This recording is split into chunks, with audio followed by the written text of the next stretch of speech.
The British monarchy of the 21st century continues to observe a strict royal protocol, a set of rules and customs that govern the conduct of its members at every public appearance and official engagement. Despite social change, this protocol remains in force and mandatory, fulfilling a crucial institutional, symbolic, and political role. It serves to preserve the dignity and continuity of the crown, reinforcing its function as a focus of national identity, unity, and pride that provides stability and continuity in public life. Through these rules, a coherent and respectful image of the institution is projected, ensuring that the king, his heirs, and other working members of the royal family act with decorum and discipline, embodying the traditional values of monarchy in the 21st century. Before continuing with this compelling documentary, we invite you to subscribe to the channel and activate notifications so you do not miss any of our historical content. With nothing further to add, let us begin. At public engagements, the sovereign and active members of the royal family maintain strictly formal behavior, avoiding excessive gestures or emotional expressions. Greetings are governed by etiquette, though they impose no obligation on the public. A slight bow of the head, a small curtsy, or a handshake is sufficient. When addressing the monarch, the correct form is always Your Majesty, as a mark of institutional respect. Within the royal family, a clear hierarchy applies. Bows and curtsies are reserved exclusively for the reigning sovereign and are not exchanged between members of equivalent rank. Although there are different styles of royal highness, the principle remains that one royal highness does not bow or curtsy to another. Nevertheless, a detailed order of precedence governs position and conduct according to each individual's place in the line of succession. This system was formally adjusted in 2005 when Elizabeth II updated internal precedents following the marriage of the then Prince of Wales to Camilla Parker Bowles. It was established that princesses of the blood would retain precedence over Camilla when she attended alone, illustrating how protocol combines hierarchy, context, and institutional function. Following the entry of Catherine, Princess of Wales, into the royal family, protocol established that, in the absence of her husband, she was required to curtsy to princesses of the blood. When the heir was present, however, the order of deference was reversed.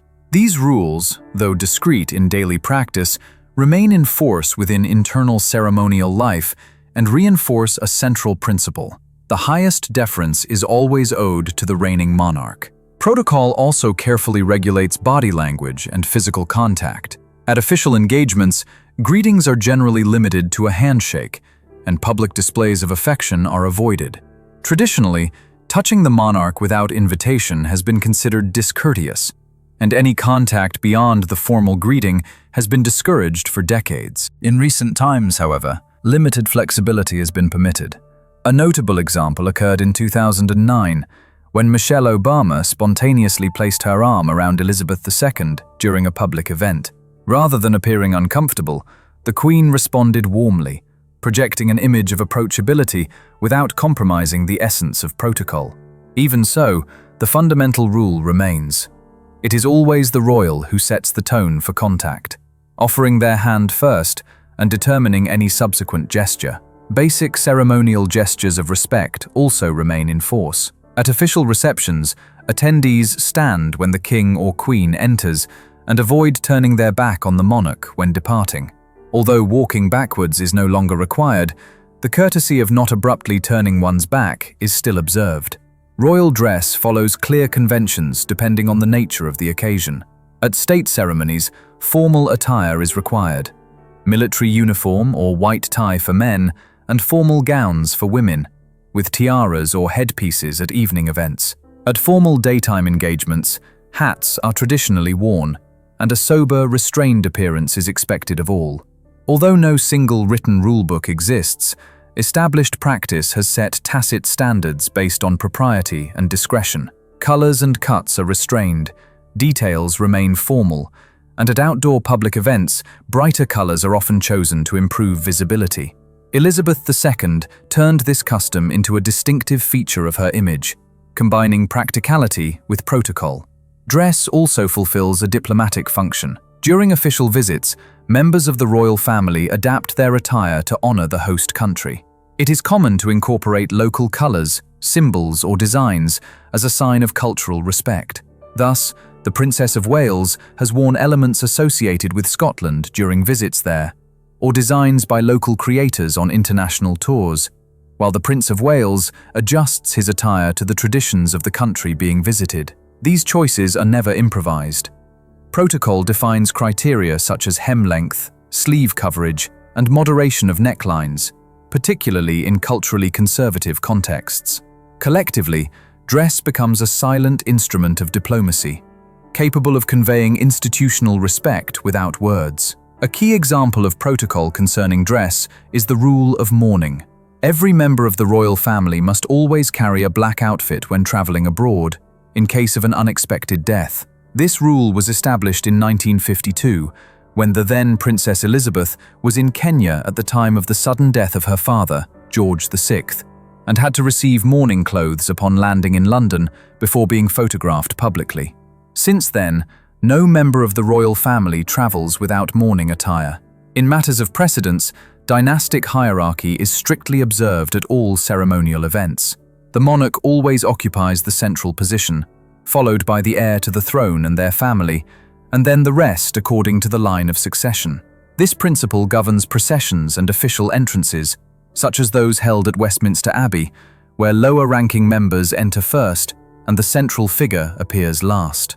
This hierarchical order was clearly visible at the wedding of Prince William and Catherine Middleton in 2011, when members of the royal family entered the Abbey according to precedence, with Elizabeth II appearing last. The same principle applies to official portraits and public appearances. The sovereign occupies the center, flanked by the heir and senior royals, with others arranged in descending order. This logic also governs appearances on the balcony of Buckingham Palace, which are reserved for selected members of the family. Those who accompany the monarch are typically those who carry out public duties, a practice that has been further restricted in recent years to reflect a streamlined, working monarchy. A clear example of this evolution occurred during the Platinum Jubilee of Elizabeth II in 2022.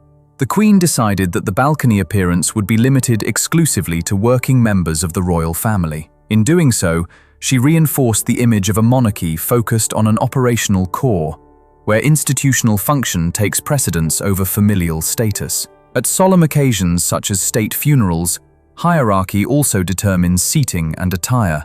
Traditionally, men holding honorary military appointments wear uniform as a mark of respect, while women observe full mourning. For decades, figures such as Prince Philip and Charles III were seen at these ceremonies wearing uniforms appropriate to their distinctions. Recent circumstances required exceptions to the use of military uniform at solemn events. At the funeral of Prince Philip in April 2021, Elizabeth II decided that no member of the royal family would wear uniform, in order to preserve an image of unity and institutional equality. This decision avoided contrasts arising from personal circumstances. Prince Harry no longer held honorary military roles, and Prince Andrew had withdrawn from public life. To maintain the dignity of the occasion, all men, including Charles III and Prince William, attended in dark suits and black ties, wearing only their decorations. Elizabeth II's decision was widely regarded internally as judicious, prioritizing institutional harmony and dignity over rigid adherence to tradition. Protocol was thus adapted to circumstances without losing its essence. A similar approach was applied at the funeral of Elizabeth II herself in 2022.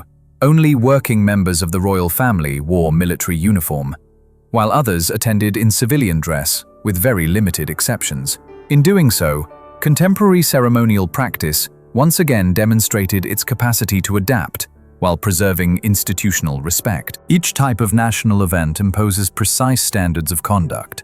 At occasions such as royal weddings, jubilees, or coronations, protocol seeks a balance between ceremonial solemnity and institutional restraint. Members of the royal family follow a strict script. They know where to stand, how to behave before the cameras, and, above all, when to yield prominence to the central figure of the occasion. This principle was clearly reflected at the coronation of Charles III in 2023. The Prince of Wales played a prominent yet carefully regulated role, swearing loyalty and paying homage to the sovereign in a simplified ceremony. In doing so, the former collective act of homage by the dukes was replaced by a symbolic and familial gesture, in keeping with a modern monarchy. At large commemorative events, such as the Remembrance Sunday service held each November, the royal family acts with absolute solemnity.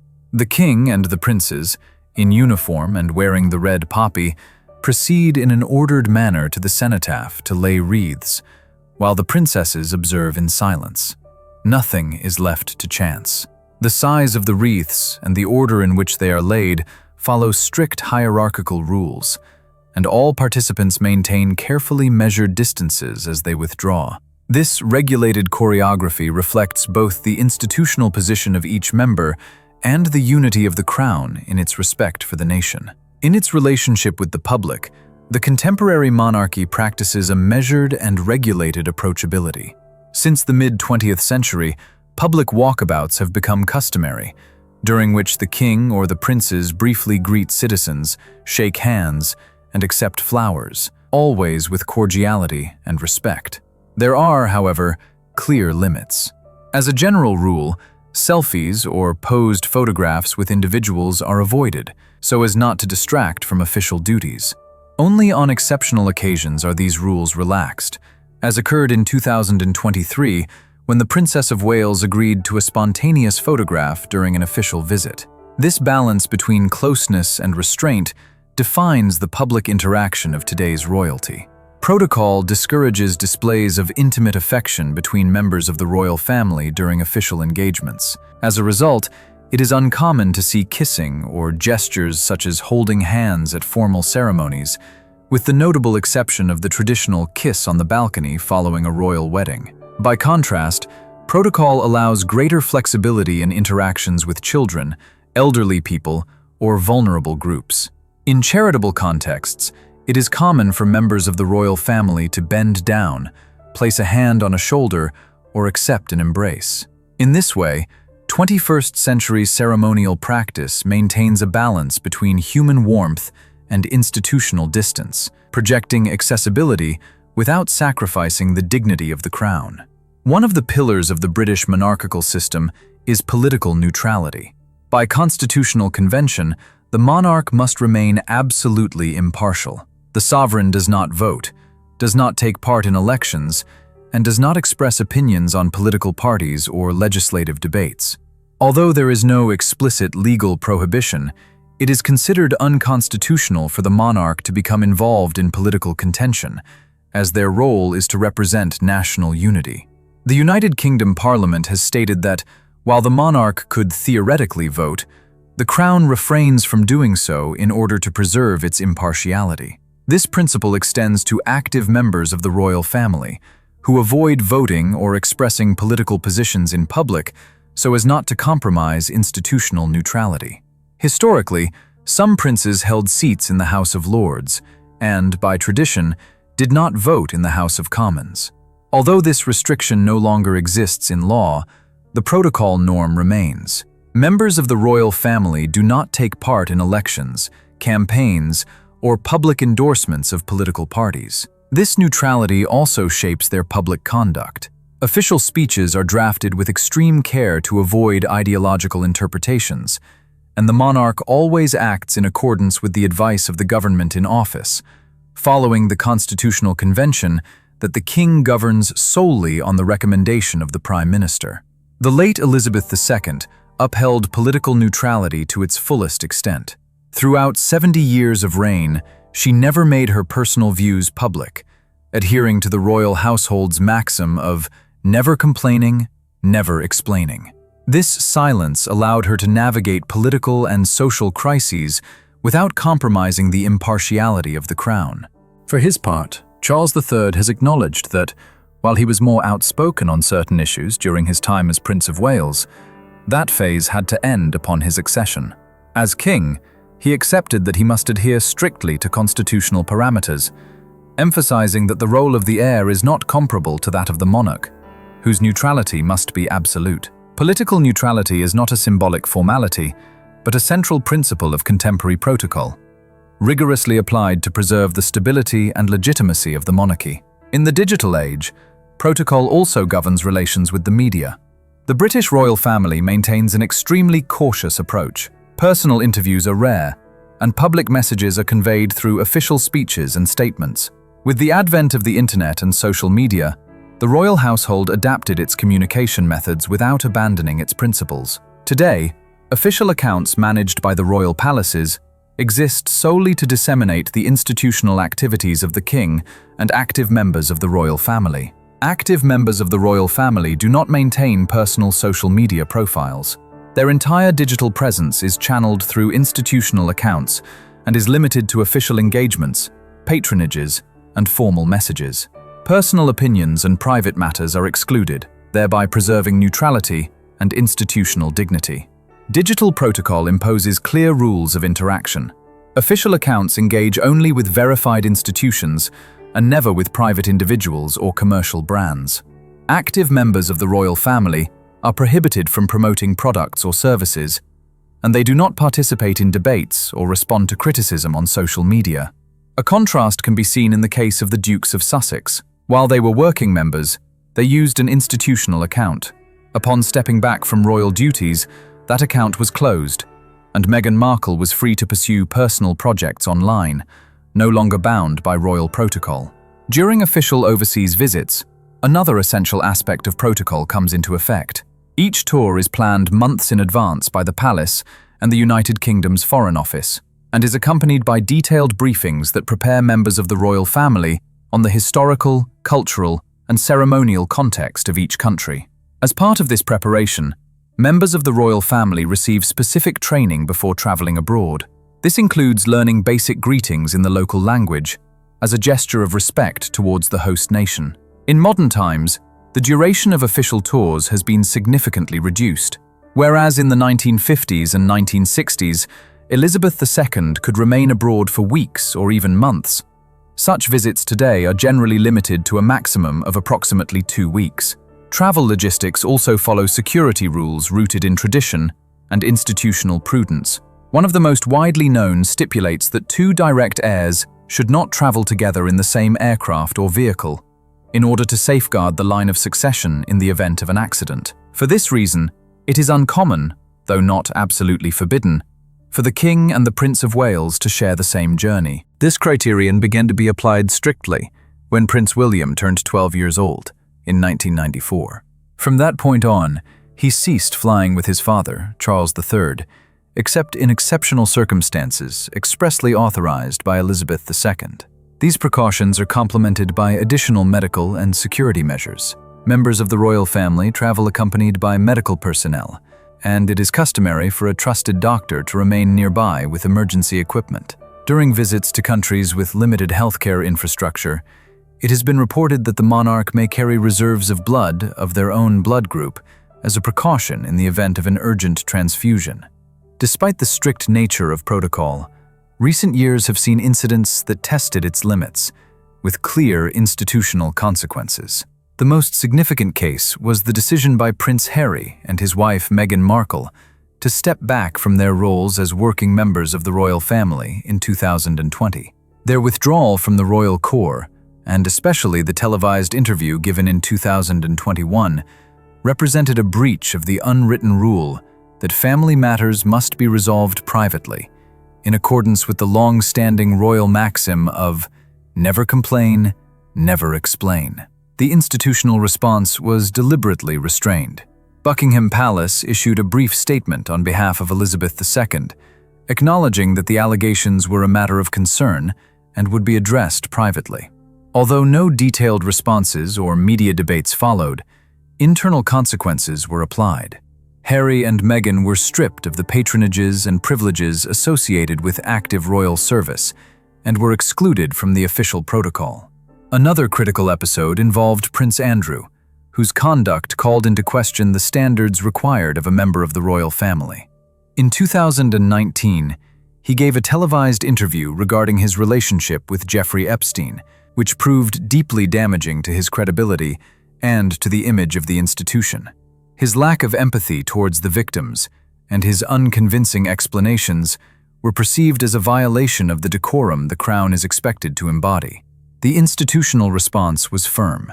With the approval of Elizabeth II, his withdrawal from public duties was announced, followed by the removal of his honorary military affiliations, patronages, and the use of the style of His Royal Highness in official contexts. In general terms, any deviation from protocol is assessed internally by the royal household. When necessary, rules are adjusted or guidelines reinforced. Following the departure of Prince Harry and Meghan Markle, confidentiality surrounding family matters was strengthened. After the case of Prince Andrew, his permanent exclusion from public duties was confirmed, and his presence at official events was strictly regulated. These episodes demonstrate that royal protocol is not a rigid structure, but a living system. It is grounded in tradition, yet adapts to contemporary circumstances in order to protect the reputation of the Crown and ensure the continuity of the institution in a changing world. Thank you for joining us until the end of the video. We hope you have enjoyed it. If you have anything to add, please share it with us in the comments section. Give us a like and share this link with your friends and family so that more people can learn about the strict protocol of the British monarchy. Thank you for following us, and if you are not yet subscribed, we invite you to do so and activate notifications, as we regularly upload historical content that may interest you. See you in the next video.